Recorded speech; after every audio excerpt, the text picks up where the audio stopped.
We've revamped the Smart List layout and icons. This update improves usability, visual consistency, and performance while aligning this page with the rest of the platform.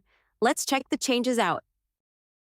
The enhanced layout and interactions make it easier to view, organize, and manage your smart lists. It adds design consistency across the platform, keeping icons and dispositions consistent. Let's go over how to manage access to smart lists across users in the CRM. Go to the Smart List tag in the Contacts section and click the three dots next to the Add Contact button. Select Manage Smart List. Click the Share icon to give access to other users. Check the box next to each user you want to view the smart list, then click Save. These changes will make the management process smoother, simplifying your experience and allowing you to navigate the CRM more intuitively. We hope you enjoy it.